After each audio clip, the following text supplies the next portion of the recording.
vous aussi, comme ces propriétaires, vous préparez des travaux d'aménagement, il y a une adresse incontournable. L'agence du CAL Pacte HED.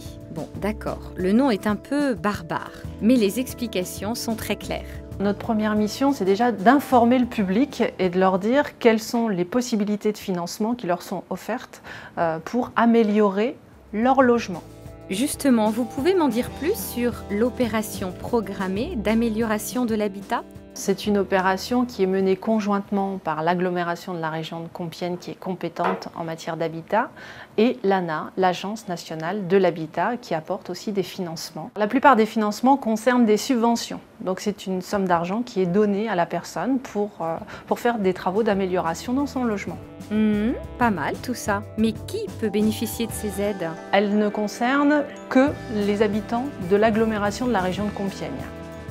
Je veux me créer un patrimoine immobilier et donc c'est un bien que j'ai acheté dans un but locatif. Et grâce à l'aide de l'agglomération de Compiègne et du CAL Pacte, j'ai pu monter tout un ensemble d'aides et de conseils qui m'ont permis de réaliser le projet qui est maintenant finalisé. L'importance des aides nous permet de faire des logements de qualité pour des loyers qui seront très modérés. Et avec un propriétaire occupant, ça marche aussi. J'ai eu une subvention pour les portes et fenêtres, pour l'électricité et pour l'isolation. J'ai commencé ce travail, ça fait bien 1 an maintenant. Ça nous a pris tout le temps d'avoir tous les devis. Et puis, bon, il y a eu des délais de commission. Enfin, tout s'est très bien passé. Pour bénéficier d'une subvention, quels travaux je peux envisager ?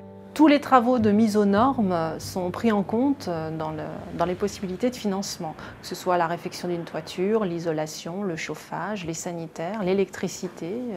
Voilà, il y a tout un tas de travaux de mise aux normes qui sont pris en compte. Les travaux d'adaptation au handicap sont aussi privilégiés. Bon alors, pour en profiter, je fais comment ? Alors il faut venir nous voir en amont du projet de réhabilitation parce que les travaux financés ne doivent pas être commencés. C'est-à-dire on se rend dans leurs locaux, on monte un dossier, ils viennent voir sur place, ils font une étude avec nous, ils nous demandent des devis. Il y a des engagements réciproques qui doivent être tenus absolument. Nous faisons toujours une visite du logement avant travaux et après travaux pour vérifier que ce qui est sollicité correspond bien à une réelle demande. Reste le dossier à fournir.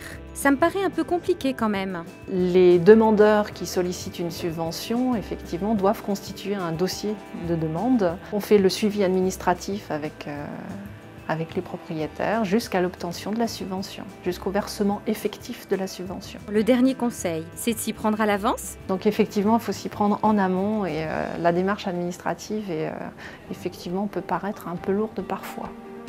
Mais on est là pour les aider.